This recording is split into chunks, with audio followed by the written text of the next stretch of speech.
안녕하십니까. 이번에 강의를 하게 되는 김환일 세무사입니다.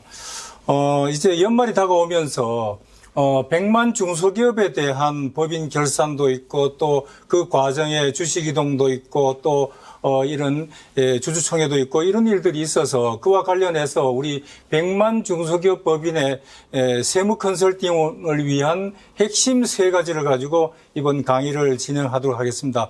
그 첫 번째로 비상장 주식 평가 특강인데 저는 김환일 세무사가 강의를 하게 되고 가업상속공제 해설은 김주석 세무사 그리고 주주총회 관련 실무는 신천수 법무사가 진행하도록 하겠습니다. 이 강의는 사단법인 국세동호회 후원으로서 진행되는데 이 강의를 듣기 위해서 교재는 저 왼쪽에 있는 발간 도서 바로 보기 QR코드를 찍으면 볼 수가 있고 또 절세 특강 동영상을 보기를 하기 위해서는 이 오른쪽에 있는 QR코드를 찍으면 되겠습니다. 우선 제가 강의할 내용은 비상장 주식 평가 특강인데, 저는 그동안에 비상장 주식을 평가를 하면서 국세공무원 또 그리고 한국세무사회 이런 데서 강의를 쭉 해왔기 때문에 그동안의 비상장 주식의 평가와 관련되는 역사와 그동안의 애로사항 이런 걸 대부분 알고 있어서 혹시 잘 모르시거나 그러면 개인적으로 연락을 주시면 또 제가 도움을 드리도록 하겠습니다. 제가 강의를 진행할 내용은 우선 첫 번째로 평가를 하려면은 평가와 관련되는 일반 원칙에 대해서 우선 공부를 하고 그리고 우리 비상장 주식에 대해서는 이것이 이 사례가액이 거의 없기 때문에 보충적 평가 방법으로 평가하는데 그 보충적 평가 방법으로 평가하기 위해서는 어떤 요건이 있는지 그런 것에 대해서 설명을 드리고 그렇게 하겠습니다. 그리고 비상장 주식에 대한 보충적 평가 방법에 대해서 공부를 하게 되고 또 예외적으로 평가심의위원회 심의를 통한 비상장 주식 평가 방법에 대해서도 간략하게 설명드리도록 하겠습니다. 자, 비상장 주식에 대해서 시가를 평가하는 것은 대단히 중요한 일입니다. 그런데 우리 그 평가 원칙을 한번 살펴보면은, 시가에 대한 정의가 있는데 저것은 불특정 다수인 사이에 자유롭게 거래가 이루어지는 경우에 통상적으로 성립된다고 인정되는 가액이라고 그러는데 저런 가액은 현실적으로 잘 확인되지 않고 있습니다. 그래서 우리 보충적 평가 방법으로 평가를 하게 되는데, 그래서, 일단은 사례가액에 대해서 원칙적으로 보면 이렇습니다. 자, 상속 증여일 같으면 요 기준일이 있고요. 기준일을 전후해서, 앞으로 6개월, 뒤로 6개월, 이렇게 하고, 증여재산의 경우에는 마찬가지로 앞으로 6개월, 뒤로 3개월. 이것은 신고기간이 3개월이기 때문에 이렇게 되고 있습니다. 그래서 이렇게 평가 기준일 전후 6개월, 3개월 요 기간을 평가 기간이라고 하는 것이고, 그 다음에 평가 기간 이외의 기간, 요거는 이것이 요때가 평가 기준일로부터 2년인데, 여기서부터 여기까지.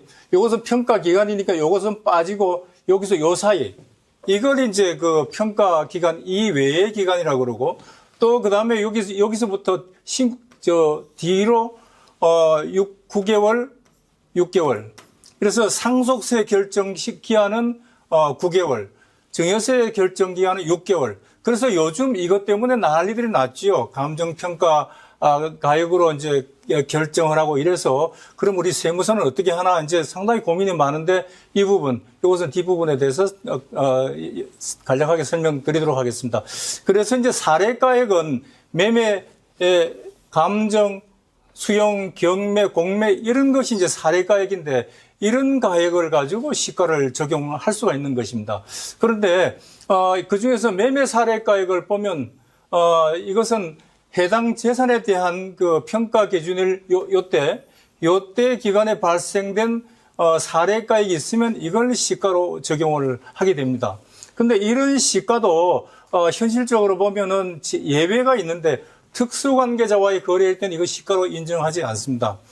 이것이 법에는 따로 안 나왔는데 법원의 결정이라든가 이런 경우에 특수관계자와의 거래할 때는 이것은 시가로 적용할 수가 있는데 그 외에 특수관계자와의 거래를 한 경우는 시가를 적용할 수가 없습니다.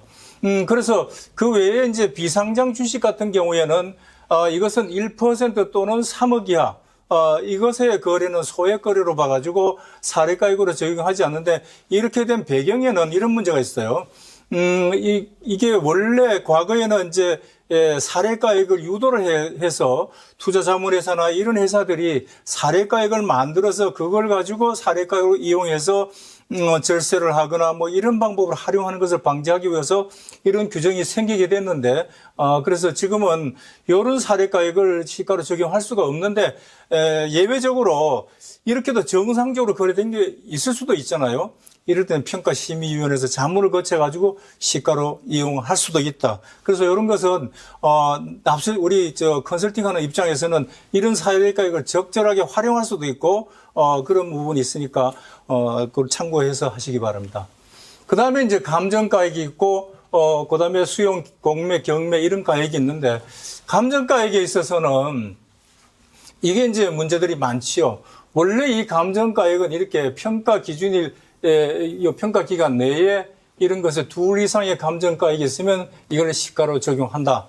과거에는 세금 납부, 상속 증여세 납부 목적 이외의 것에 그 감정가액이 있으면 하도록 했다가 99년도부터는 그거와 관련해서 감정가액이 있으면 할 수가 있었습니다. 처음에 감정가액 제도를 도입할 때는 납세자가 나는 이렇게 그 기준시가나 이걸로 과세하면 나는 억울하니까 감정에서 오히려 낮게 평가하겠다고 했던 그것이 감정평가제도의 원래 시초입니다.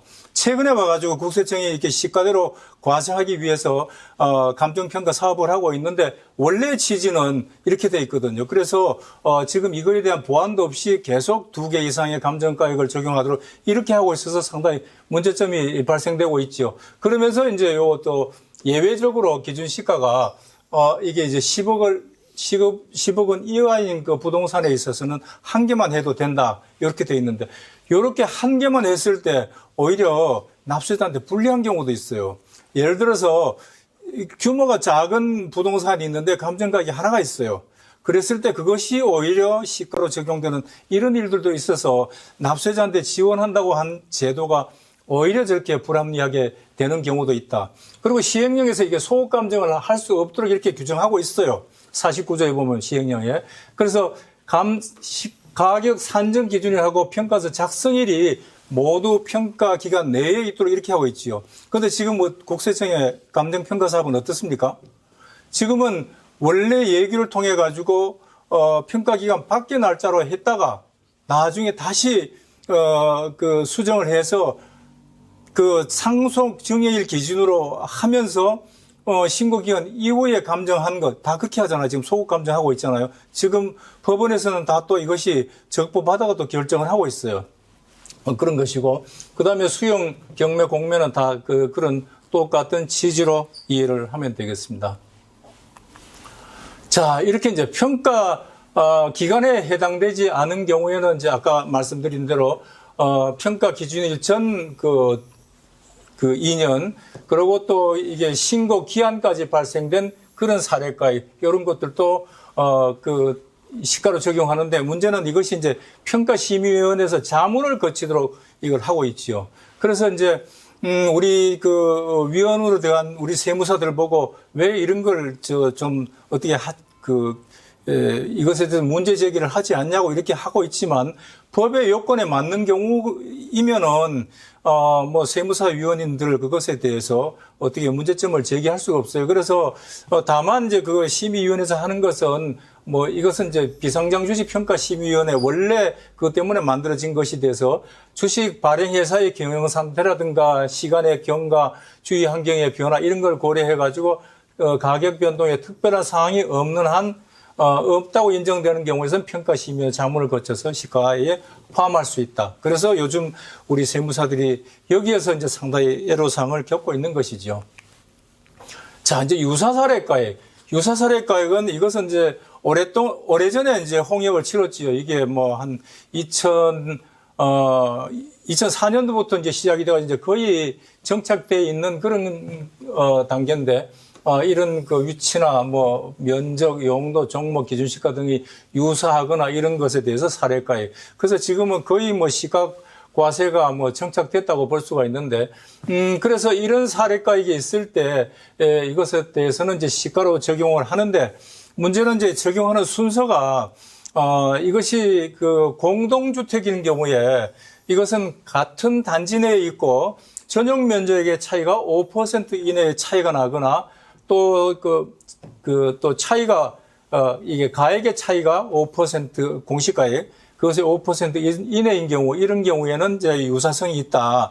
그래서 이것에 대해서 판단이 어려우면은 국세청 홈택스에 들어가서 해보면은 여기에 대해서 시가 적용 순서들을 이렇게 쭉 정리를 해줘요. 그러면 그걸 보고 이제 시가를 하면 되는데 어쨌든 이런 그 유사성에 대한 판단은 시행규칙이 이렇게 나오는 이것에 의해서 하고 있으니까 이렇게 참고해 주시고 그 밖에 공동주택이 아닌 경우에는 이렇게 면적이라도 위치, 용도, 종목, 기준시가 동일하거나 유사한 이런 경우는 어떤 경우가 있을 수 있냐 하면은 어떤 그 지방에 도로가 있을 때 수용하거나 이러면은 그런 것에 대해서는 수용가의 기준시가가 같으면은 같이 이렇게 평가가 될 수 있는 이런 측면이 있는데, 그리고 이제 이런, 원래 이렇게 과세하는 과정에 이제 문제가 생기니까 그 신고일 이후에 발생되는 사례가액은 적용하지 못하도록 이렇게 이제 법이 보완되기도 했지요.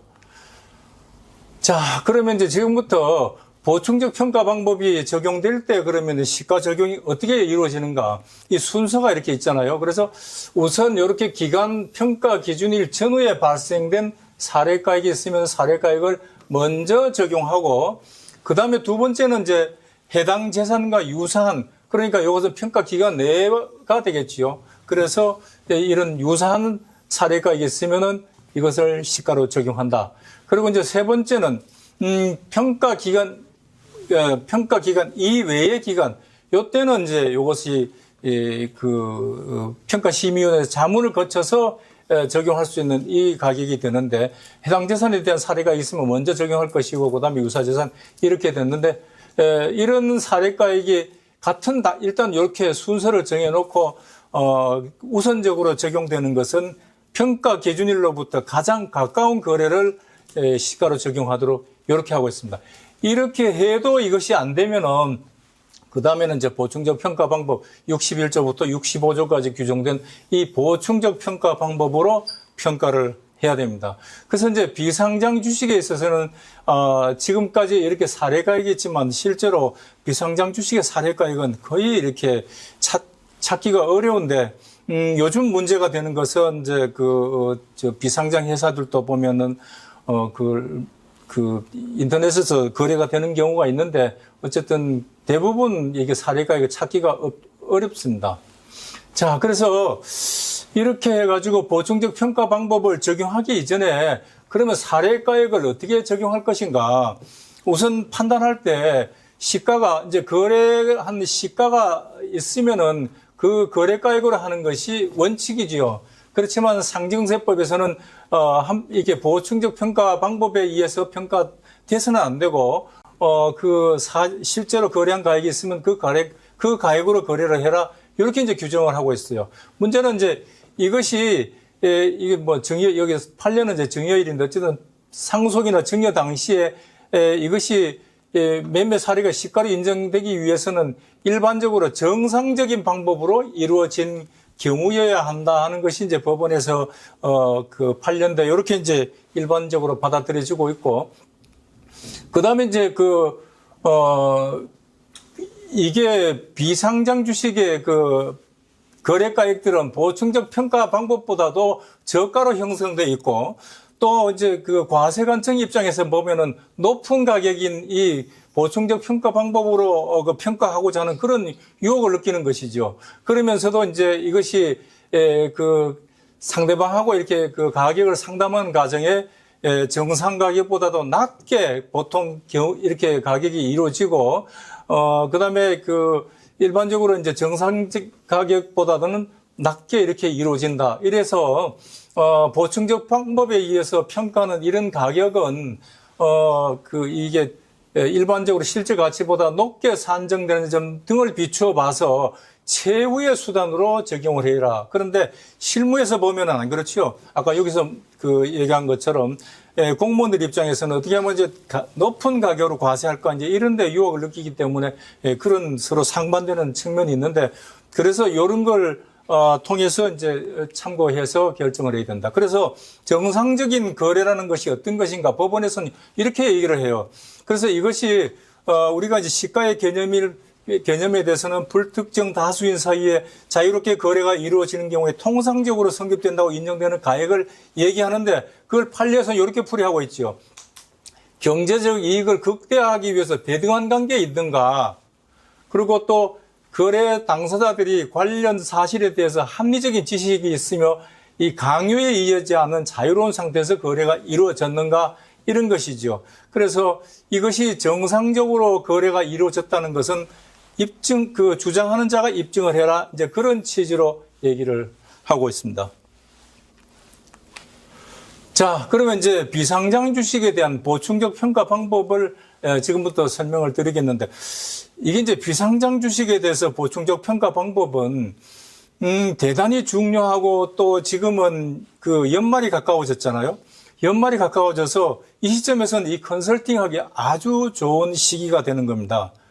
그래서 이제 뒤에서 이제 설명을 드릴 텐데, 이때 연말에 와서 주식을 어느 시점에서 증여할 것인가, 양도할 것인가, 이런 거. 그래서 고저가를 판정할 때 있어서 우리나라 법인들은 대부분 12월 31일을 결산일로 하고 있지 않습니까? 12월 말 법인인데 이 법인들이 이제 3월 말까지 이걸 신고를 하는데 그 과정에 이런 주식 평가를 해서 그러면 전년도보다도 주가가 높아지네, 낮아지네 이걸 판단해서 지금 이것을 이걸 시기를 결정할 수가 있는데 그래서 저는 이제 매월 연말이 되면은 이때는 이제 주식 이동을 고려할 때다 이제 이렇게 얘기를 하는데 우선 비상장 주식에 대한 평가 방법은 그동안에 이제 우리가 맨 처음에 시작할 때는 이 BS를 기준으로 하는 순자산 가치로 평가를 했는데 지금은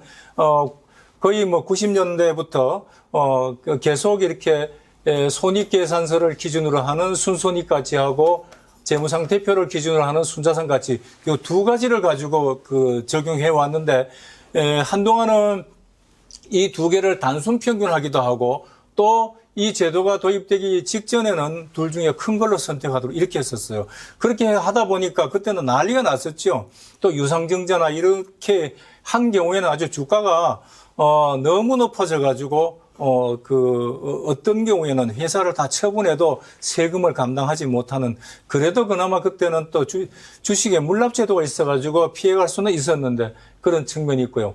그래서 이렇게 해가지고 순손익가치에 대해서 가중평균 이게 원칙적인 방법입니다. 3회 가중치 또 순자산 가치에 대해서는 2회 가중치 그래서 결국은 전체 5분 두 개 합하면 5니까 5분의 3이니까 순손익 가치가 60%, 순자산 가치가 40% 이렇게 믹서돼 가지고 평가를 해주는 것이고 또 반대로 이제 부동산 과다보유 법인 같은 경우에 부동산이 많이 있는 법인 같은 경우에는 순손익 가치에 대해서는 40%, 순자산 가치에 대해서는 60% 이렇게 하고 있죠. 이건 자산 가치가 중요하니까 부동산이 많으니까 부동산의 가치가 사실상 주가를 좌우하는 그런 것이지요.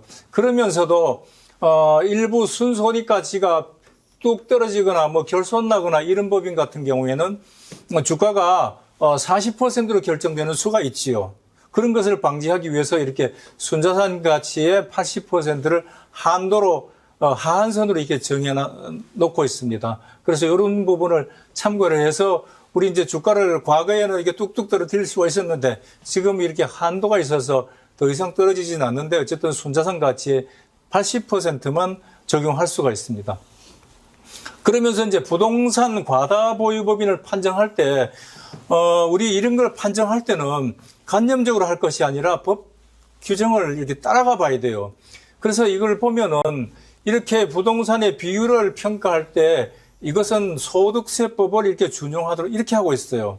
그래서 이제 소득세법을 준용하다 보면 어떻게 되냐 하면은, 이걸 평가할 때 토지 건물 같은 경우는 기준시가가 있잖아요. 우리는 이제 감정가액도 있고 그런데 이걸 비율을 계산할 때는 감정가액은 적용되지 않고, 부동산 이렇게 토지나 건물에 있어서 기준시가하고 비교해가지고 그 중에 큰 걸로 적용하도록 하고 있습니다. 그래서 토지, 건물, 부동산에 관한 권리가 50% 이상이다 그러면은 감정가액이 있으니까 감정가액을 이렇게 높게 하는 것이 아니라 기준시가하고 비교를 해야 돼서 하는 것이다. 그래서 요걸 이 규정을 참고로 해가지고 하시면 된다. 그래서 이거 판정을 잘못하면 전혀 그 엉뚱한 결과가 나오는데 어쨌든 이렇게 50% 왔다 갔다 할 경우에는 이런 것에 대해서 엄밀히 분석을 해서 해야 된다. 자, 그렇다면 요 비율을 수정하기 위해서 이런 유혹을 느끼겠지요.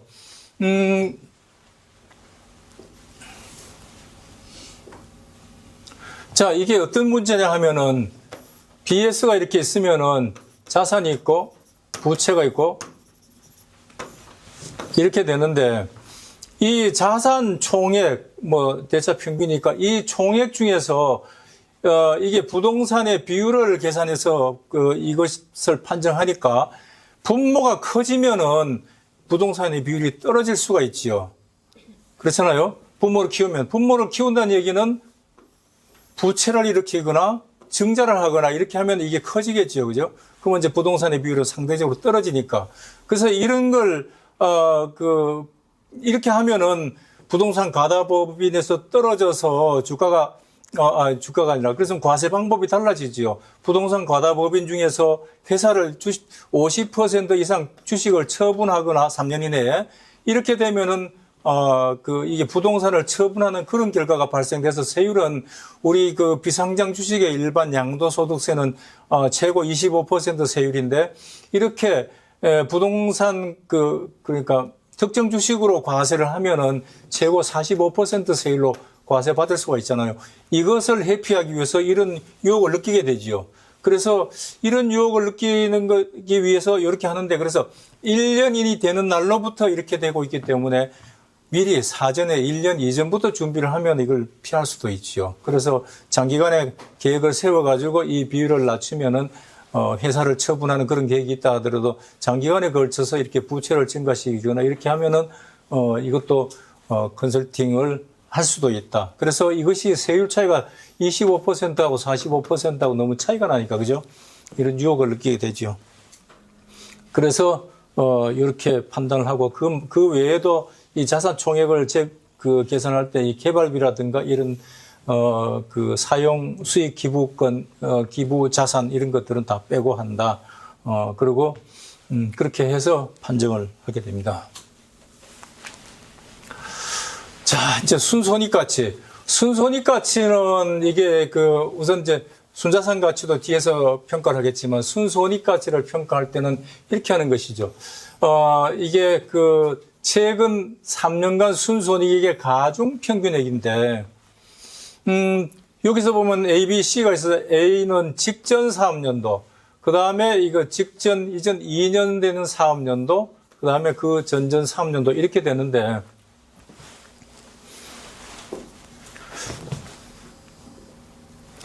자, 이게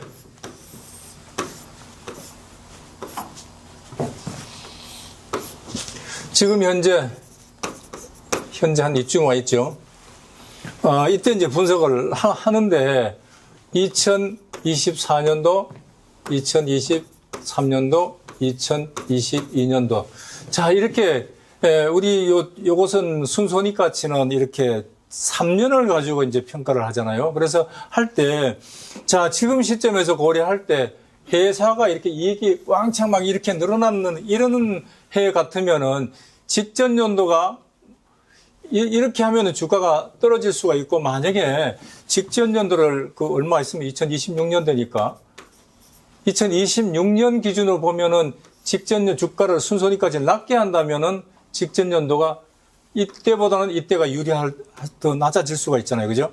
그래서 직전 연도가 어느 시점이냐. 만약에 이런 상태, 이렇게 내려오는 상태라면은 직전 연도를 2025년으로 하면은 더 낮아지겠죠. 그래서 지금은 연말이 다가오면은 이 시점에 순손익 가치가 어떻게 결정되는가. 그래서 이게 직전 연도가 3회 가중치, 그다음에 그 전년도가 2회 가중치 이렇게 되니까 전체 중에서 직전 연도가 50%를 좌우하게 돼요. 요거는 6분의 3분의 1, 또 그 전년도는 6분의 1 이렇게 되지요. 그래서 요런 것 때문에 주가가 출렁출렁 할 수가 있지요. 그래서 연말이 다가오면은 이 시점에 걸려 있을 때 또 우리 3월 결산할 때까지만 신고하면 되니까, 그래서 요 시점에서 어느 시점을 증여일로 할 것인가 뭐 이렇게 결정을 하면 되니까 그렇게 판단하시면 되겠습니다. 그렇게 이제 기본적으로 순손익가치 이런 원리 때문에 우리 주가를 어떻게 이걸 할 것이 하는지, 이 우리가 세법에서 조세 법률주의로 딱 이렇게 정해놔 있기 때문에 그것과 관련해서 이것은 누구도 이것이 뭐 잘못 평가됐다가 이게 시비 걸 수가 없는 문제이기 때문에 이런 그 변수들을 잘 활용하시면 주가를 충분히 움직일 수가 있다. 그리고 순자산 가치는 이렇게 해당 법인의 순자산 가액을 발행 주식 총수로 나누어서 계산해서 요때 순손익 가치하고 순자산 가치하고 비율을 원칙적으로 이렇게 3회 가중치, 여기다 2회 가중치 나누기 5로 해서 이제 주가를 계산한다. 이렇게 이제 원칙이고.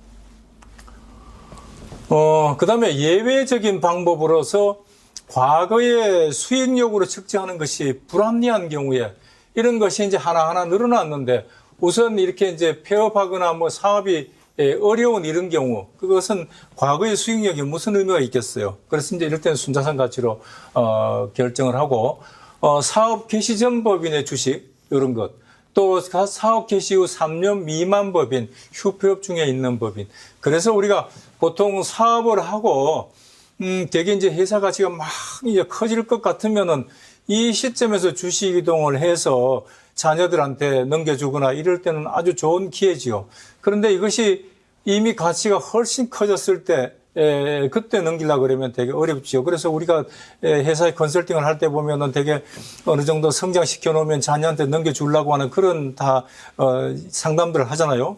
근데 그렇게 때가 늦으면은 되게 하기가 어려워지고 세금이 많아지는데, 그래서 이렇게 한 3년 정도, 이건 사업 개시일로부터 그렇습니다. 그 3년 미만일 때는 그냥 수익 가치와 관계없이 순자산 가치니까 그 시점을 잘 선택하면 됩니다. 그래서 일반적으로 회사를 설립할 때 어떤 사람이 이제 젊은 사람이 자기 아버지도 넣고 막 그러는데 나중에 또 아버지 것도 뺀다고 또 난리들이죠. 그래서 그런 과정을 미리 길게 보면은 회사 설립 시부터 주식은 어떻게 배분을 해야 되고 이런 걸 미리 좀 해주는 것이 좋고, 나중에 커진 뒤에 하면은 세금이 보수적으로 많이 발생된다. 그런 면에서 초창기에 이 결정을 해야 된다. 그리고 부동산의 비율이 80% 이상인 법인. 아까 우리 부동산 과다보유 법인 판정할 때 그거하고 똑같은 방법인데, 부동산의 비율이 80% 이상이면 그냥 자산 가치로 평가를 하는 것이고, 주식의 합계액이 80% 이상인 법인. 이런 경우 이제 지주회사를 얘기하는데, 이것도 마찬가지로 과거에 저도 이제 가끔 질문을 받았어요. 지주회사일 때 어떻게 평가를 하냐? 이렇게 질문을 받는데, 마찬가지로 그럴 때는, 지주회사도 똑같이, 평가를 했었는데, 그렇게 하니까 불합리하잖아요. 그래서 이럴 때는 자산 가치로 평가한다. 그리고 법인 설립 시부터 이미 확정된 존속 기간이 3년 이내로 딱 지금 이제 평가 기준으로부터 3년 이내일 때는 이것은 순자산 가치로 평가를 해라. 이렇게 예외적으로 그렇습니다. 자, 지금부터 이제 순손익 가치에 대해서 공부를 하겠는데, 순손익 가치는 우선 이론적으로는 이렇게 계속 기업을 전제로 하기 때문에 미래적으로 수익이 흐름이 어떤지 이렇게 평가를 하는 것이 맞는데, 이렇게 하려고 하면은 세법에서는 이걸 신뢰할 수가 없잖아요. 다 추정을 해버려야 되니까. 그래서 이것은 과거 최근 3년간 순손익액의 가중평균액을 적용한다. 이런 방식이죠. 그래서 직전 연도에 대해서는 3, 그 다음에 그 전년도에 대해 2, 1 이렇게 가중평균 방식으로 한다. 그래서 여기에서 이제 각 3년도 소득을 기준으로 해서 어느 것을 더하고 어느 것을 빼고 이런 식으로 평가를 하게 되지요. 그래서 이렇게 이제 평가를 하는데, 자, 이런 식으로 이제 평가를 하는데, 우리가 과거에 이제 제가 그 주식 평가를 처음부터 해볼 때는 이런 문제가 생겼었어요.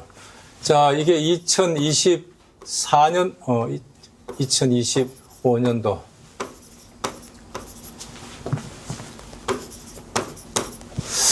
자, 이게 앞에 우리 저 평가 방식대로 보면은 이게 직전 연도, 이게 가중평균을 이렇게 하잖아요.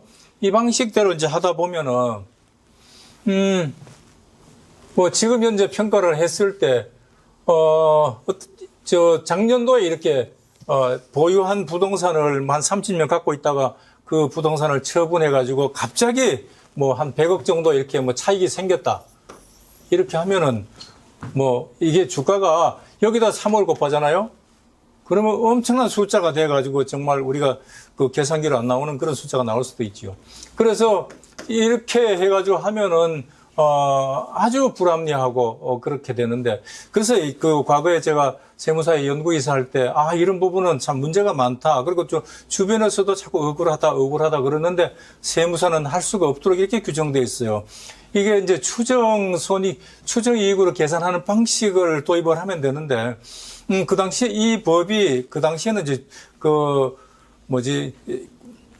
증권거래법. 그 당시엔 증권거래법이고 지금은 자본시장법인데 거기에서 이 평가 방법을 규정하고 있거든요. 그 방법대로 하니까 우리 세무사는 그 자본시장법에 대해서 증권거래법에 대해서 할 수가 없는 그런 입장이 되기 때문에 기재부에는 그전에도 꾸준히 이렇게 건의를 하고 그랬었는데, 이런 상속증여재산을 평가를 하면서 왜 세무사는 못하냐 이렇게 해가지고 문제 제기가 있어가지고 이제 세무사에서 건의를 하고 했는데, 다행히 이제 그때 이 방법이 그 통과가 되게 됐어요. 그래서 지금은 이제 그 추정 손익에 의해서 그 평가를 하면 그렇게 어려운 방법도 아닌데, 쉽게 이걸 수수료도 많은 수수료를 받을 수도 있고 그렇습니다. 그래서 이것에 대해서 우선 보면은 이 대상은 뭐 업종이 변경됐거나 일시유발적 사건이 발생되거나 이런 비경상적인 이런 일들이 생겼을 때에 그 수익력으로 이런 경우에는 과거에 그 수익력으로 평가하는 것은 말도 안 되는 결과가 나온다. 그래서 이걸 적용하기 위해서는 방법은 자본시장법에서 이걸 추정이익을 계산해서 산출을 하게 되는데, 이것에 대해서는 당초에 이렇게 회계법인, 신용평가 전문기관 이런 데만 할 수 있었는데 다행히 세무법인도 들어갈 수 있게 그 개정이 돼가지고 이렇게 이제 세무법인도 들어가 있습니다. 그래서 우리 세무사님들 중에는 이걸 하는 사람이 많지 않지만 이 방법에 대해서 그렇게 어려운 방법이 아니고, 그렇게 일이 생기면 남한테 피해서 할 것이 아니라 이 방법에 대해서 구체적으로 공부를 해서 평가를 하면은 쉽게 될 수가 있는데, 자, 이게 적용 대상은 어떤 것이냐 하면은 최근 3년간 자산 수중 이익 등이 법인세 차감전 손익, 그 세전 이익의 50%를 초과하는 것인데, 이것은 이제 가중평균입니다. 과거 3년치의 그 자산 수중 이익 등에 대해서 3년치의 가중평균하고 또 법인 세전 이익의 3년치의 가중평균, 이렇게 해가지고 이 비율을 계산하면은 보통 100%, 200% 막 이렇게 나오거든요. 그런 거. 합병이 있거나 주요 업종이 변경된 경우, 또 이것은 또 증여이익 산정을 위한 합병에 의한 증여이익 산정인데, 이거는 이럴 경우에 되게 이제 상장법인하고 비상장법인하고 이렇게 합병해서 우회 상장하는 그런 경우에는 이게 비상장회사는 추정 손익을 계산하는데, 이럴 경우 또 1년 이상 휴폐업하는 경우, 또 유형자산 처분 손익하고 자산 수중 이익이 법인 세전 이익의 50%를 초과하는 경우, 또 주요 업종의 그 매출 발생 기간이 3년 미만인 이런 법인들이죠. 자, 그래서 오히려 이런 사유가 생겼을 때는 컨설팅의 기회로 활용할 수가 있는 것입니다. 그래서 추정이익은 언제든지 할 수 있는 것이 아니라 이런 사유가 있었을 때 할 수가 있으니까 또 여기서 업종 변경 같은 경우 이런 경우들이 있죠. 처음에는 도매업 하다가 이걸 그 수수료 받는 서비스업으로 바뀔 수도 있잖아요.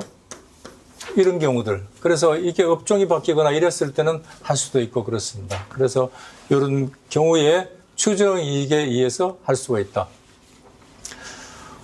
그래서 이 요건은 일단은 앞에서 말씀드린 이런 기획재정부령이 정하는 시행규칙에서 열거하고 있는 일시적이고 우발적인 사건이 발생됐을 때 할 수가 있다.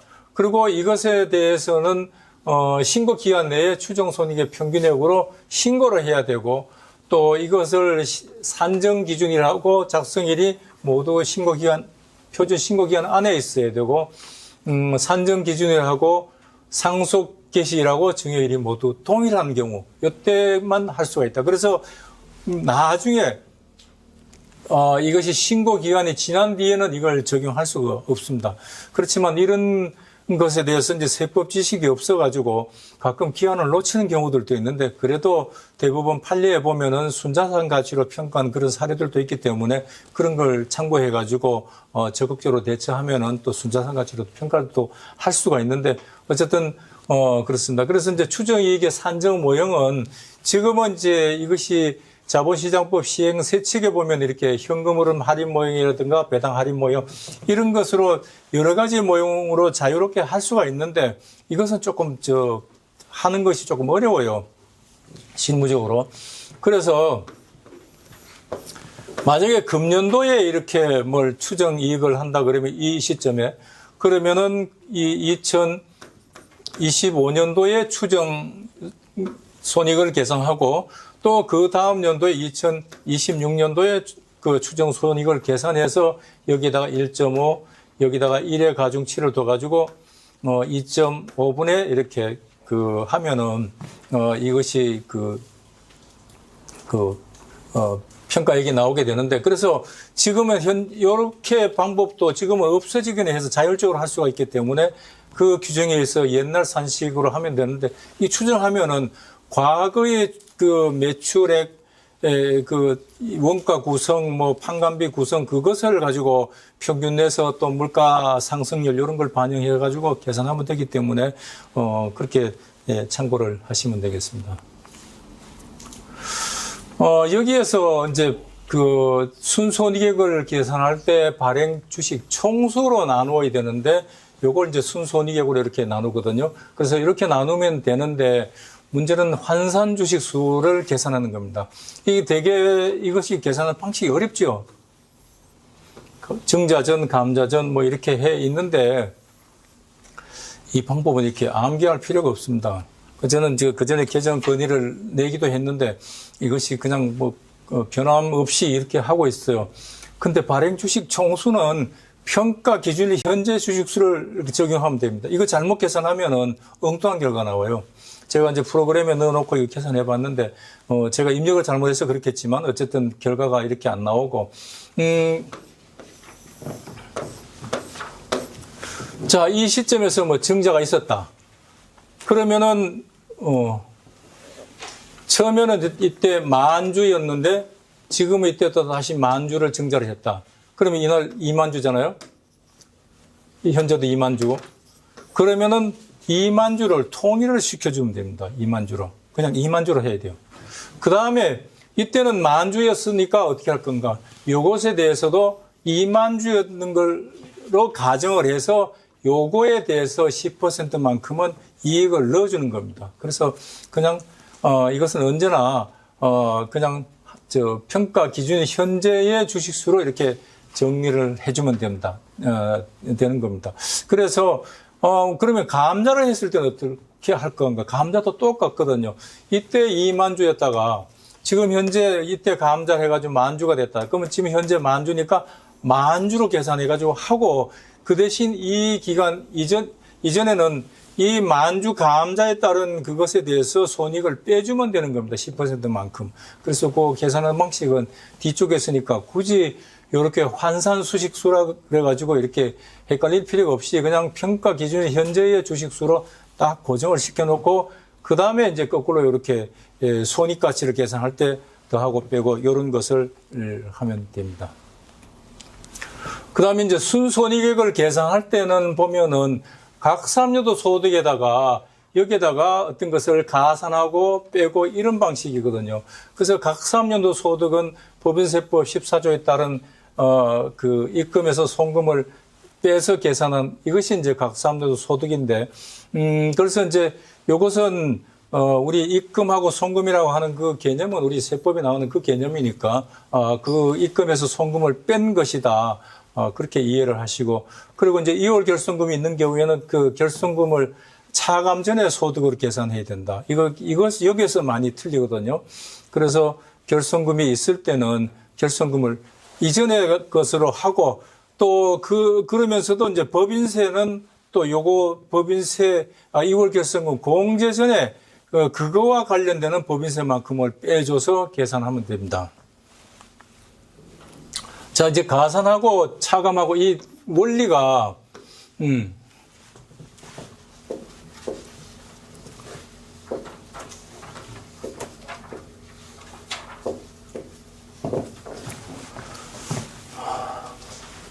수익 비용 대응의 원칙 그래가지고 이게 기업에게는 이렇지요. 근데 세무에게는 입금.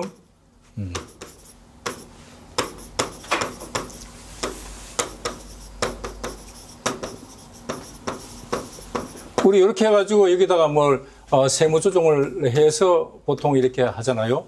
그래서 이런 것을 감안해가지고 해보면은 결과적으로 각 3년도 소득에서 가산한다는 얘기는 각 3년도 소득을 감소시켰던 요인들이거든요. 입금불산입. 이것도 입금불산입. 그렇잖아요. 국세, 지방세, 가원합금의 한급금에 대한 입금불산입. 수입배당금에 대한 입금불산입. 이런 것이고, 그 다음에 기부금이라든가 업무용 승용차 관련해서는 2월 송금 산입해 줬으니 그만큼 요것은 송금 산입을 해줘가지고 이익이 줄어들었잖아요. 그래서 이렇게 가산하는 것이고, 그 다음에 외화 한산 이익을 계산한 회사하고 계산하지 않은 회사하고 차이가 있으니까 미반영 회사는 이렇게 반영을 해라 이런 것이고, 그 다음에 이제 차감하는 항목은 과거에는 거의 뭐 이렇게 예외 없이 법인은 소원금으로 지출을 했는데, 비용으로 지출을 했는데 소원금 불산입을 해가지고 이렇게 부인한 내용들이거든요. 다 그렇게 돼 있어요. 그래서 원칙적으로 이것이 다 실질적으로 법인의 비용인데 세무회계 목적상 이것을 다 송금 부인을 해놓은 그런 상태거든요. 그래서 송금 부인한 것은 거꾸로 이것은 송금 산입을 해주는, 그래서 순손익가치를 빼주는 이런 방식이죠.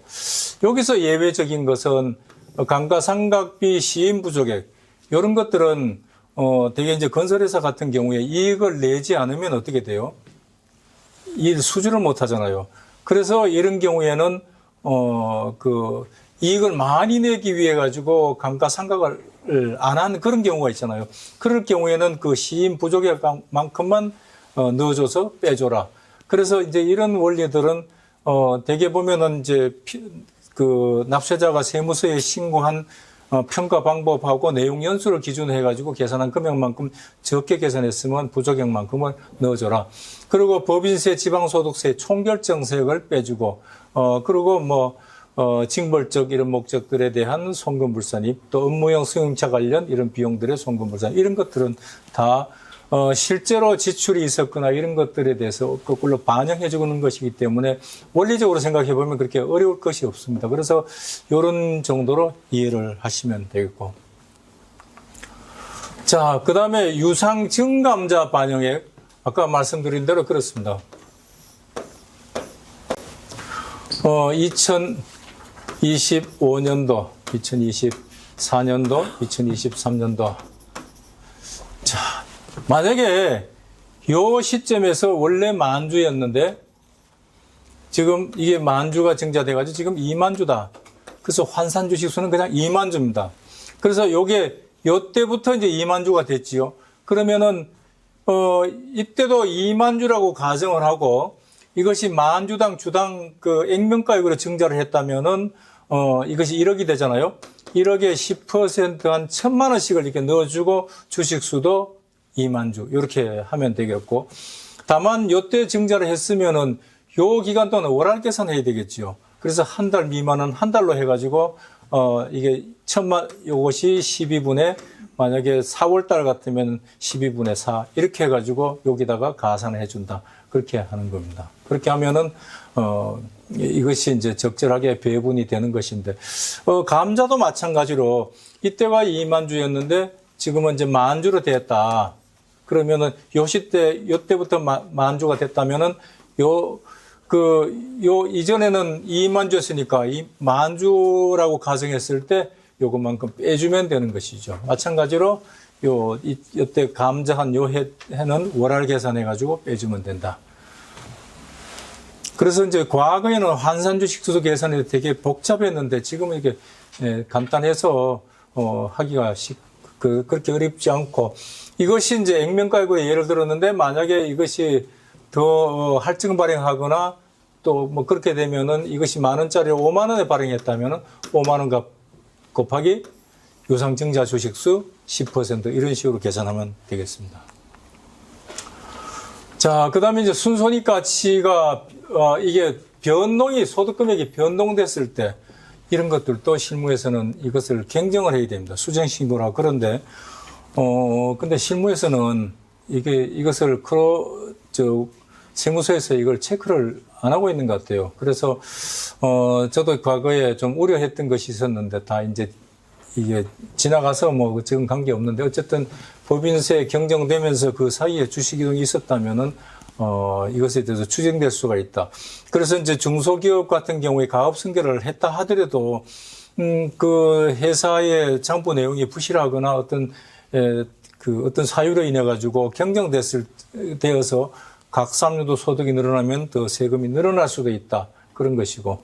그 다음에 준비금, 충당금 이런 것들에 일시 한입했음, 이 규정은 지금 개정을 해야 되는데 개정을 안 하고 있다. 그렇다면은, 충당금, 준비금, 일시 한입 시에 이런 것은, 원래, 그것을 일시 한입이 이 시점에 이루어졌으면은 원래 계획된 연도대로 배분을 해줘라. 이런 것인데, 충당금을 일시에 산입을 한 것에 대해서는 아무 규정이 없어요. 그래서 그런 부분은 지금 입법상의 미스가 있는데, 어쨌든 그렇습니다. 자, 지금 이제 순손익가치 해서 여기까지 공부를 하고, 잠시 쉬었다가 다시 순자산 가치에 대해서 공부하도록 하겠습니다.